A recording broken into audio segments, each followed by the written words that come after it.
আমাদেরকে মনে রাখতে হবে সাহাবায়ে কেরাম তারা আমাদের মাথার তাজ। তাদের শুধু ভালো বিষয়গুলোই আমরা আলোচনা করতে পারি, তাদের কোনো খারাপ বিষয়গুলো নিয়ে সমালোচনা করার অধিকার আমাদের নাই। কেন নাই? চলেন আমি আপনাদেরকে শোনাই। সূরা তাওবা 100 নং আয়াতের মধ্যে আল্লাহ তাআলা বলতেছেন, ওয়াস-সাবিকুনাল আউওয়ালুনা মিনাল মুহাজিরিন ওয়াল আনসার ওয়াল্লাযীনা ইত্তাবাউহুম বিইহসান রাদিয়াল্লাহু আনহুম ওয়া রাদু আনহু। আল্লাহ তাআলা সূরা তাওবার 100 নং আয়াতের মধ্যে বলতেছেন, ওয়াস-সাবিকুনাল আউওয়ালুনা মিনাল মুহাজিরিন ওয়াল আনসার। মুহাজির আর আনসারী সাহাবীদের মধ্যে ভাগ হলো দুইটা। কয় ভাগ? দুই ভাগ। এক ভাগ সাহাবীদের নাম হলো মুহাজির, মক্কা থেকে হিজরত করে যারা মদিনায় গিয়েছে তাদের নাম হলো মুহাজির। আরেক ভাগ সাহাবীর নাম হলো আনসার। মদিনার জমিনে যে সকল সাহাবীরা মুহাজির সাহাবীদেরকে আনসার নুসরত করেছে, সাহায্য সহযোগিতা করেছে, এই সকল মদিনার সাহাবীদেরকে বলা হয় আনসার। এবার আল্লাহ তাআলা বলতেছেন, ওয়াস-সাবিকুনাল আউওয়ালুন, সাহাবীদের মধ্যে যারা অগ্রগামী, মিনাল মুহাজিরিন, মুহাজির সাহাবীদের থেকে, ওয়াল আনসার, আনসারী সাহাবীদের থেকে, ওয়াল্লাযীনা ইত্তাবাউহুম বিইহসান। আর কিয়ামত পর্যন্ত আনেওয়ালা যত মানুষ, যত উম্মত এই সকল সাহাবীদেরকে অনুসরণ করে বিইহসান, তার ভালো কাজগুলোর মধ্যে অনুসরণ করে রাদিয়াল্লাহু আনহুম ওয়া রাদু আনহু, এই সকল মানুষের প্রতি মহান আল্লাহ রাজি আর খুশি হয়ে যাবে। ওয়া রাদু আনহু, তারাও আল্লাহ তাআলার উপর রাজি আর খুশি হবে। তাহলে আল্লাহ যে সকল সাহাবীদের প্রতি খুশি, এই সকল সাহাবীদের উপর আমি আর আপনি যদি নারাজ থাকি, তাদের সমালোচনা করি, তাদের গালিগালাজ করি, তাহলে ঈমান থাকবে? সবাই বলে ঈমান থাকতে পারে না, কোনদিন। আল্লাহ যাদের প্রতি রাজি আর খুশি, আমি আর আপনি যদি বেজার হয়ে যাই, তাহলে আল্লাহর মতের সাথে আমার মতের মিলল না, কিভাবে আমি ঈমানদার থাকব? ঈমানদার থাকতে পারি। এজন্য সাবধান, সাহাবীদের বিষয়ে কোনো সমালোচনা করা যাবে না। আল্লাহ সুবহানাহু ওয়া তাআলার দরবারে লাখ কোটি শুকরিয়া, যে মহান রব্বুল আলামিন আমাকে আপনাকে সুস্থ সবল রেখে দুনিয়ার শত ব্যস্ততা থেকে ফারেক করে আল্লাহ তাআলার ঘর মসজিদে আসার বসার তৌফিক দিয়েছে, এবং পবিত্র আশুরার দিনে জুমার নামাজ আদায় করার জন্য মসজিদে আসার তৌফিক দিয়েছেন। এই জন্য দিল থেকে শুকরিয়া আদায় করে সকলে একবার বলে আলহামদুলিল্লাহ। আজকে 10ই মুহররম, ইয়াউমে আশুরা, আশুরার দিন। এই দিনের বিশেষ একটা আমল হলো রোজা রাখা, সিয়াম পালন করা। তবে এটা নফল ইবাদত, রাখতে পারলে অনেক অনেক সওয়াব আছে। হাদিসের মধ্যে আসছে, সিয়ামু ইয়াউমি আশুরা আহতাসিবু আলাল্লাহি আন ইউকাফিরা আস-সানাতা আল্লাতী ক্বাবলা। যে আশুরার একদিনের রোজা আমি মহান আল্লাহর কাছে আশা রাখি যে পূর্বের এক বছরের গুনাহ মাফ হয়ে যায়। এই জন্য ফজিলতপূর্ণ একটা দিন, অনেক ফজিলতপূর্ণ একটা আমল আশুরার রোজা। অনেক মুরব্বীরা আছে আলহামদুলিল্লাহ রোজা রাখছে, আবার অনেকে রাখতে পারে নাই, তাদের নিয়ত থাকা দরকার। আমরা যারা রোজা রাখতে পারি নাই, নিয়ত থাকার দরকার যে সামনে ইনশাআল্লাহ আশুরার দিনের রোজা রাখবো। এগুলো আমল, এগুলোই হলো আমল, এগুলো আমার আমল নামায় জমা, এগুলো আল্লাহর কাছে আমার পাওনা হিসেবে থাকবে। কঠিন ময়দানে মাহশারের মধ্যে যখন আমার সবচেয়ে বেশি প্রয়োজন হবে নেক আমলের, নেকির প্রয়োজন হবে, তখন এই ছোট ছোট আমলগুলো আমার সামনে এসে দাঁড়াবে, আমাকে সেই কঠিন মুহূর্তে সাহায্য করবে। এই জন্য এই আমলগুলো করার চেষ্টা করা।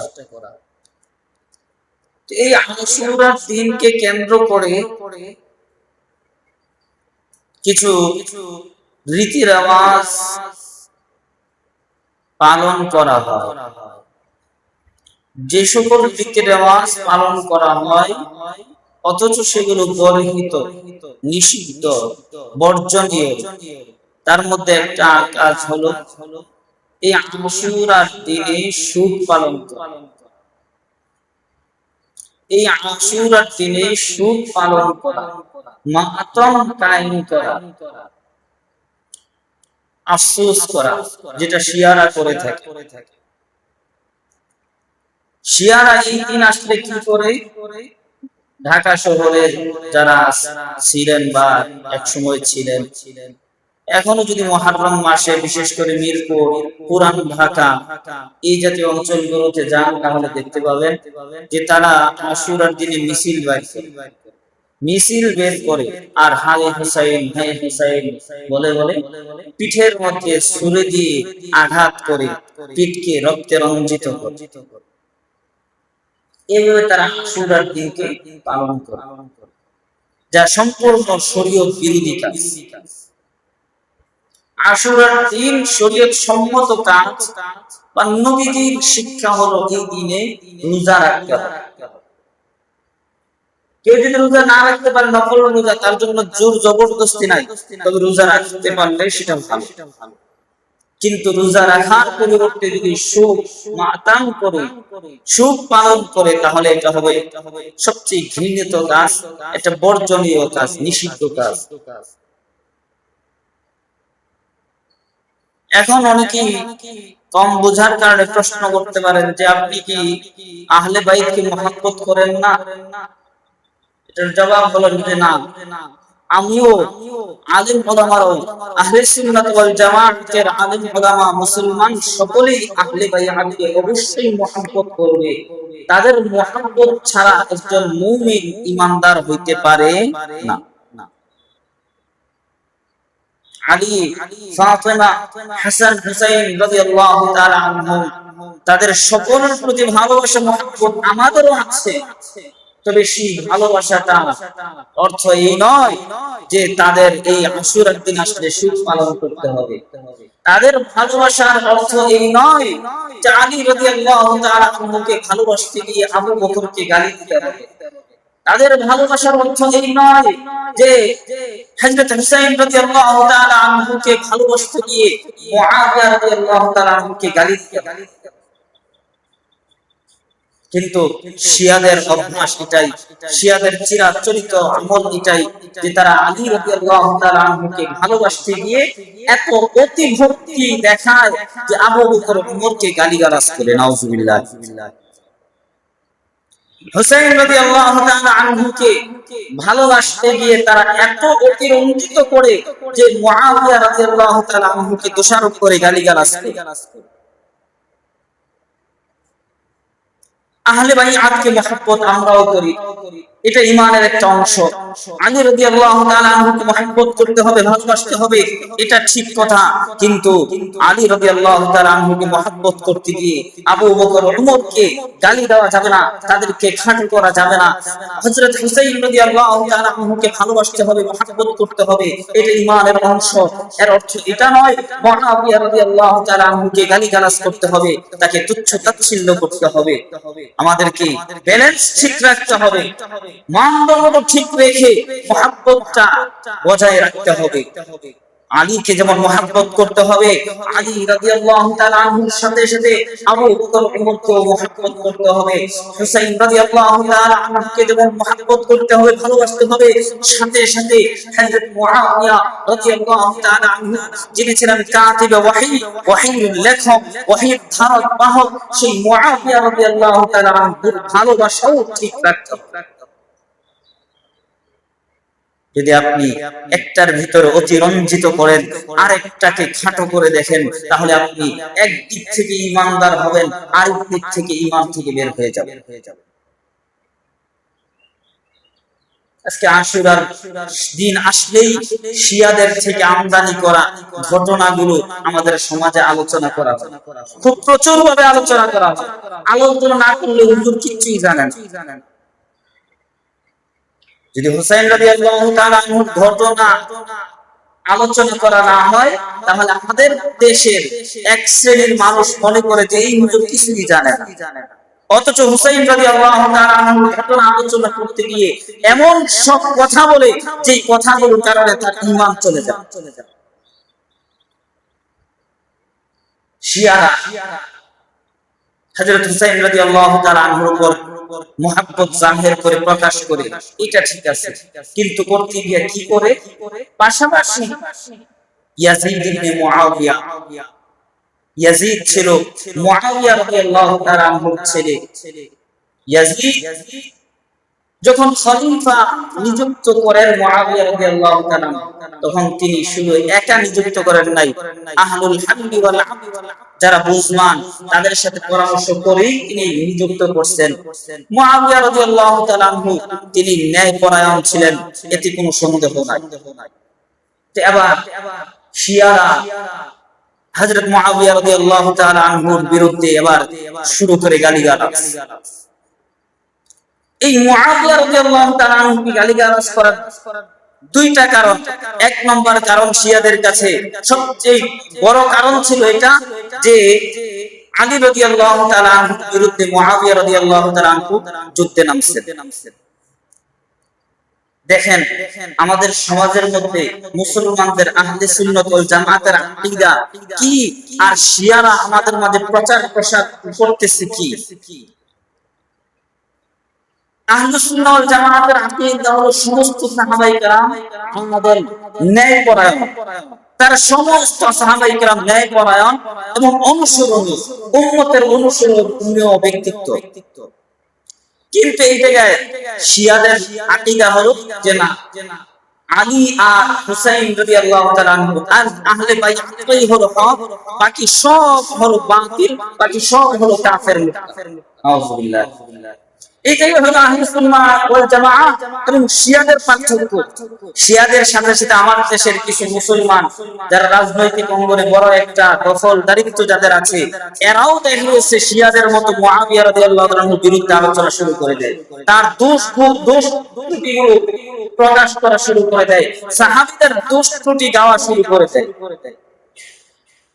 তাহলে আহলুস সুন্নাহ ওয়াল জামাতের রায় হলো সমস্ত সাহাবায়ে কেরাম আমাদের বা ন্যায়পরায়ণ ছিলেন।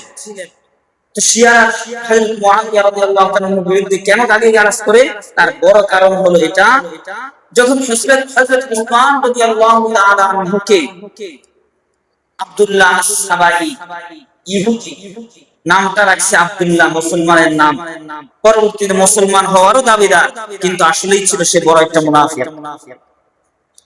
সে সাবা নামক অঞ্চলের মানুষ। উসমান রাদিয়াল্লাহু তাআলা আনহুকে সে কৌশলে উসমান রাদিয়াল্লাহু তাআলা আনহুর বিরুদ্ধে বিভিন্ন অপপ্রচার চালাইছে যে উসমান রাদিয়াল্লাহু তাআলা আনহু ক্ষমতার মসনদে বসে স্বজনপ্রীতি করছেন, তিনি তার আত্মীয়দেরকে বিভিন্ন বড় বড় দায়িত্ব দিয়েছেন, এই করছেন সেই করছেন। উসমান রাদিয়াল্লাহু তাআলা আনহুর বিরুদ্ধে মানুষ উস্কানি দিচ্ছে, উস্কিয়ে গিয়ে এই উসমান রাদিয়াল্লাহু তাআলা আনহুর বিরুদ্ধে বিশাল বড় একটা ফৌজ বাহিনী দাঁড় করাইছে। হযরত উসমান রাদিয়াল্লাহু তাআলা আনহুকে শেষ পর্যন্ত ঘরের ভিতরে ঢুকে উসমান রাদিয়াল্লাহু তাআলা আনহু কোরআন তেলাওয়াত করতেছিলেন, সেই কোরআন তেলাওয়াত করা অবস্থায় তাকে ছুরি দিয়ে আঘাত করে শহীদ করছে। আজকে আমাদের দেশের একটা দল যারা উসমান রাদিয়াল্লাহু তাআলা আনহুর বিরুদ্ধে খুব বিষাদগার করে, বলে উসমান রাদিয়াল্লাহু তাআলা আনহু ন্যায়পরায়ণ ছিলেন না, তিনি ছিলেন জালেম, তিনি নিজের মন গড়া অনুযায়ী তার আত্মীয় স্বজনকে বিভিন্ন দায়িত্বের বিভিন্ন মসনদে বসাই দিয়েছেন, এমন কথা বলতে শোনা যায়। সমালোচনা করে, এক কথায় সাহাবীদের সমালোচনা করে। তো উসমান রাদিয়াল্লাহু তাআলা আনহুকে যখন শহীদ করলেন, শাহাদাত বরণের পরে এবার সাহাবীদের মধ্যে দুইটা দল হয়ে গেল। এক দলের দাবি ছিল যে আগে উসমান রাদিয়াল্লাহু তাআলা আনহুর প্রতিশোধ নেওয়া হবে, যারা উসমান ইবনে আফফান রাদিয়াল্লাহু তাআলা আনহুকে শহীদ করছে এদের বিচার আগে করা হবে, পরে খলিফা নির্বাচন করা হবে। আরেক শ্রেণীর সাহাবীদের রায় ছিল যে না, আগে খলিফা নিযুক্ত করা হবে, পরে খলিফার অধীনে এর বিচার আচার করা হবে। আচ্ছা, এই দলের মধ্যে দোনোটা দলই তো, দোনোটা মতই তো কাছাকাছি, একটা আরেকটা তেমন কোনো বিরোধ না।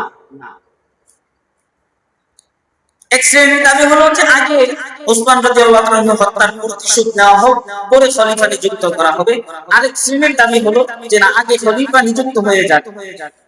এই বিষয়টার মধ্যে এই যে এই দুইটা মতের মধ্যে দুইটা ভাগ হয়ে গেছে। আলী রাদিয়াল্লাহু তাআলা আনহু ছিলেন এক দলে, এক ভাগে, যা তার মত ছিল যে না, আগে খলিফা নিযুক্ত হয়ে যাক, খেলাফতের কাজটা আগে শেষ হয়ে যাক, এরপরে উসমান রাদিয়াল্লাহু তাআলা আনহুর হত্যার বিচার করা হবে। আলী রাদিয়াল্লাহু তাআলা আনহু খলিফা নিযুক্ত হয়ে গেলেন। মদিনার যে সকল সাহাবীরা, অধিকাংশ সাহাবাদের রায়ে হয়ে গেলেন। আম্মা জান আয়েশা রাদিয়াল্লাহু তাআলা আনহার রায়েও এটা যে আগে খলিফা নিযুক্ত হয়ে যাক। তো এই হিসাবে আলী রাদিয়াল্লাহু তাআলা আনহুর দলে ছিলেন আম্মা জান আয়েশা রাদিয়াল্লাহু তাআলা আনহা। এরপরে অপরদিকে আরেক গ্রুপ যে সাহাবী, সেই সাহাবীদের নেতৃত্বে ছিলেন হযরত মুআবিয়া রাদিয়াল্লাহু তাআলা আনহু। তার মত ছিল যে না, আগে উসমান রাদিয়াল্লাহু তাআলা আনহুর হত্যার প্রতিশোধ নেওয়া হবে, এরপরে খলিফা নিযুক্ত করা হবে।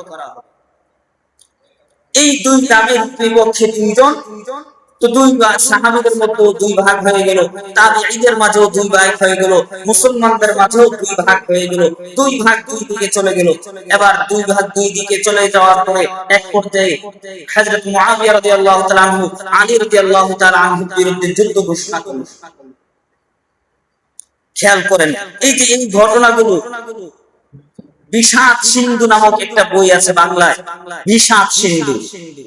এই শিয়া মতাদর্শের প্রভাব ওই কিতাবের মধ্যে পড়ছে, যার কারণে ওই কিতাব যারাই পড়ে তারাই সাহাবী বিদ্বেষী হয়ে যায়, সাহাবীদের প্রতি তাদের একটা ঘৃণা চলে আসে।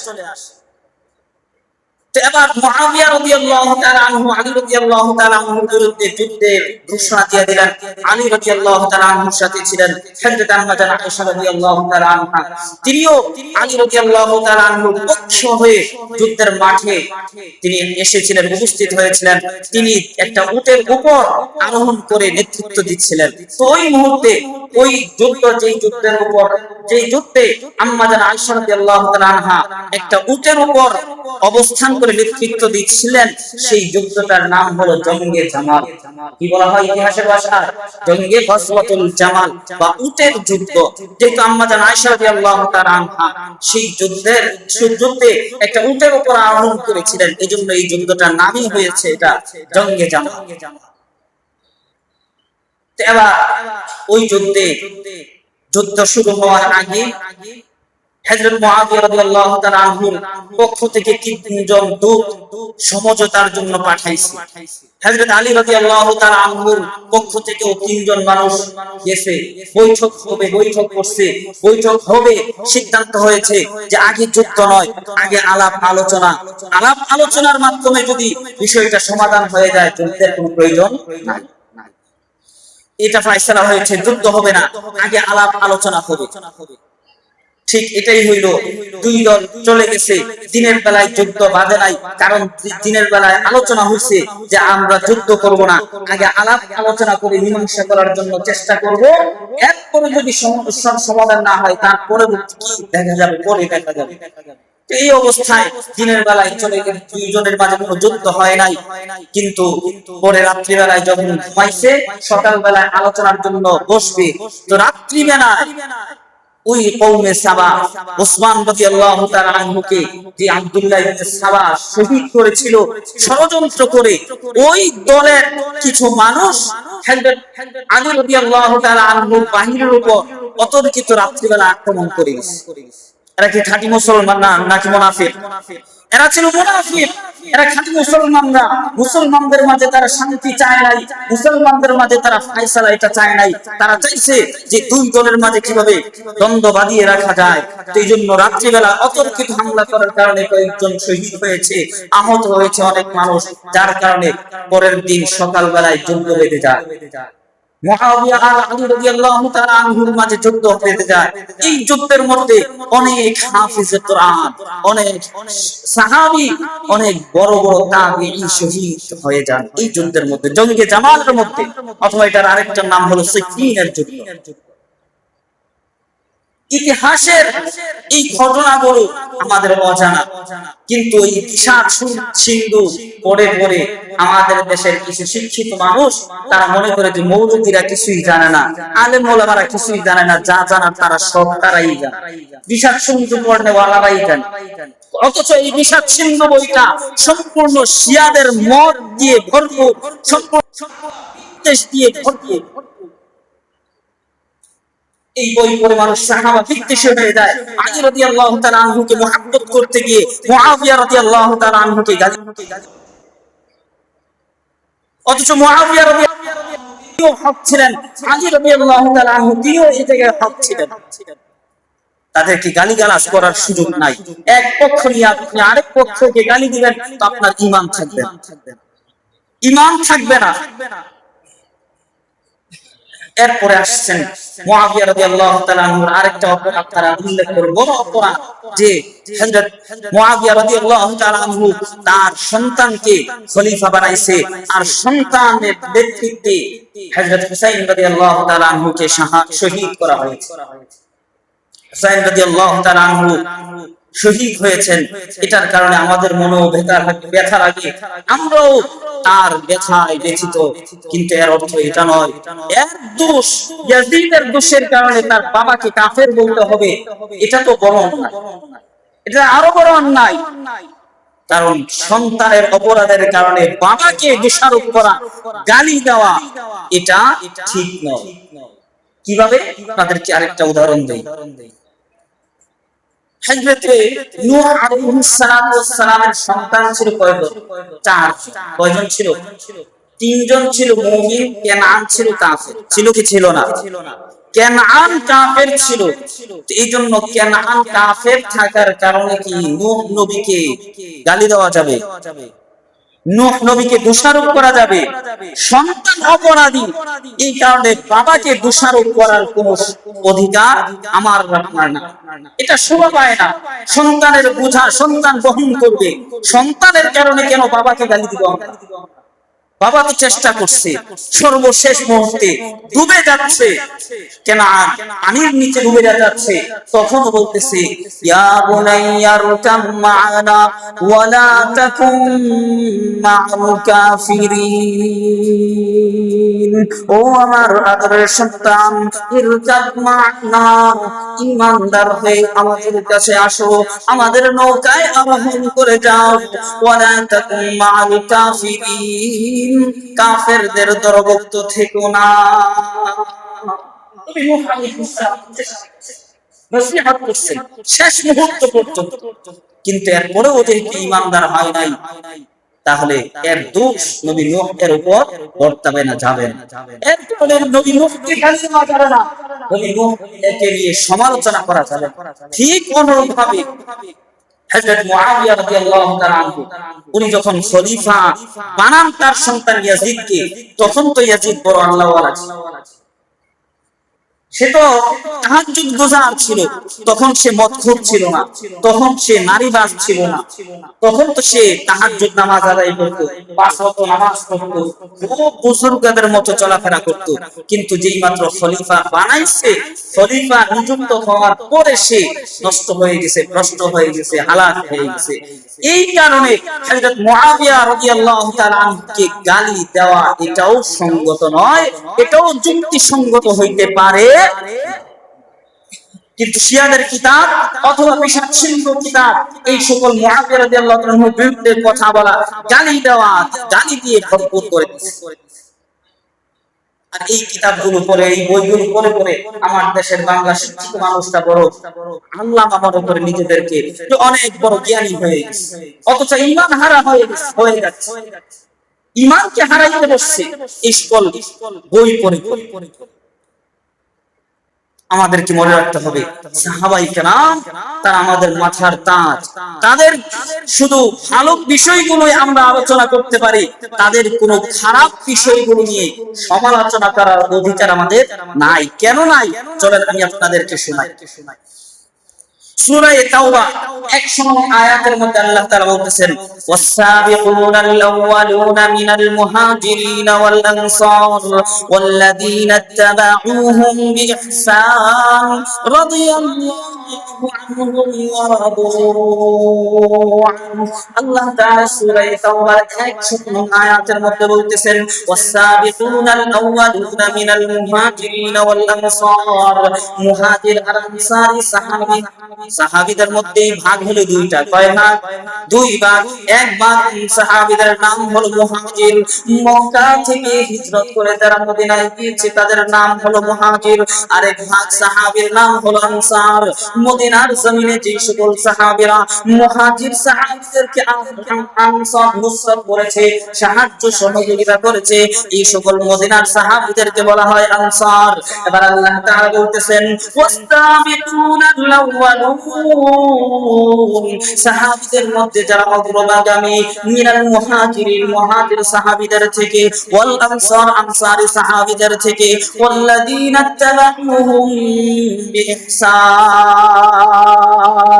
আর কিয়ামত পর্যন্ত আনেওয়ালা যত মানুষ, যত লোক এই সকল সাহাবীদেরকে অনুসরণ করে বিইহসান তার ভালো কাজগুলোর মধ্যে অনুসরণ করে রাদিয়াল্লাহু আনহুম ওয়া রাদু আনহু, এই সকল মানুষের প্রতি মহান আল্লাহ রাজি আর খুশি হয়ে যাবে। ওয়া রাদু আনহু, তারাও আল্লাহ তাআলার উপর রাজি আর খুশি হবে। তাহলে আল্লাহ যে সকল সাহাবীদের প্রতি খুশি, এই সকল সাহাবীদের উপর আমি আর আপনি যদি নারাজ থাকি, তাদের সমালোচনা করি, তাদের গালিগালাজ করি, তাহলে ঈমান থাকবে? সবাই বলে ঈমান থাকতে পারে না, কোনদিন। আল্লাহ যাদের প্রতি রাজি আর খুশি, আমি আর আপনি যদি বেজার হয়ে যায়, তাহলে আল্লাহর মতের সাথে আমার মতের মিলল না, কিভাবে আমি ঈমানদার থাকব? ঈমানদার থাকতে পারি। এজন্য সাবধান, সাহাবীদের বিষয়ে কোন সমালোচনা করা যাবে না। হ্যাঁ, তাদের মধ্যে দোষ আছে, এটা নিশ্চিত। তারা মাসুম না, তারা মাসুম না, গুনাহ মুক্ত না। এর অর্থ এটা নয় তাদের এই গুনাহগুলো নিয়ে সমালোচনা করতে হবে, বিষয়টা এমন নয়। তার একটা যৌক্তিক উদাহরণ আপনাদেরকে নেই। এই কারণ বাবা যদি কোন অপরাধে ধরা খায়, তাহলে তার সন্তানকে বাবার কারণে সন্তান কি বাবার এই দোষগুলো নিয়ে আলোচনা করতে পারে? মানুষের সামনে হোক, একজন দুইজনের সামনে কি কোন সন্তান যদি সে বুদ্ধিমান হয়, যদি সে সুস্থ বিবেকবান হয়, তাহলে কি তার বাবার দোষগুলো নিয়ে সে আলোচনা করবে কোনোদিন? বাবার সমালোচনা যদি করতে না পারেন, তাহলে যেই সাহাবীদের মাধ্যমে আপনি ঈমান পাইছেন, যেই সাহাবীদের মাধ্যমে আপনি ইসলাম পাইছেন, যেই সাহাবীদের মাধ্যমে নবীর সুন্নাহগুলো আপনি পাইছেন, যেই সাহাবীদের মাধ্যমে আপনি আল্লাহ দেওয়া এই কোরআনটা নিরাপদ অবস্থায়, নির্ভুল অবস্থায় পাইছেন, সেই সাহাবীদের সমালোচনা আপনি কিভাবে করবেন? আপনার বিবেকটা কতটুকু?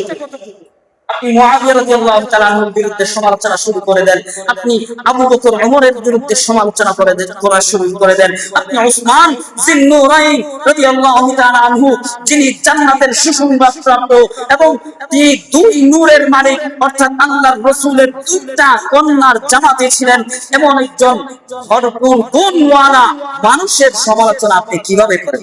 আপনার বাবার সমালোচনা তো আপনি করেন না, অথবা আপনার নেতার সমালোচনা আপনাকে করতে দেখা যায় না, তাহলে সাহাবীদের দোষ নিয়ে আপনি কেন টানাটানি?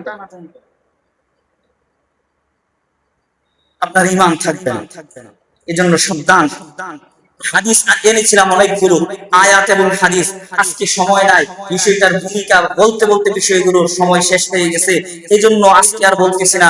আগামী জমায় বিষয়টা নিয়ে আরো বিশাল আলোচনা করবো ইনশাআল্লাহ। তাহলে আমাদের আজকের আলোচনার মূল বিষয় হলো যে আমরা আলী রাদিয়াল্লাহু তাআলা আনহুকে যেমন ভালোবাসি, আবু বকর ওমরকেও তেমন ভালোবাসি, আমরা হুসাইন ইবনে আলী রাদিয়াল্লাহু তাআলা আনহুমাকে যেমন ভালোবাসি, তাদের ব্যথায় ব্যথিত হই, ঠিক অনুরূপভাবে মুআবিয়া রাদিয়াল্লাহু তাআলা আনহুকেও তেমন ভালোবাসি। আমাদের আমাদের ভালোবাসা, আমাদের আকীদা হবে যে একজনকে দোষারোপ করে, একজনকে ভালোবেসে আরেকজনকে দোষারোপ করা যাবে না। আল্লাহ তাআলা আমাদের সকলকে বুঝার তৌফিক দান করেন। আমিন। ওয়া আখিরু দাওয়ানা আলহামদুলিল্লাহি রাব্বিল আলামিন।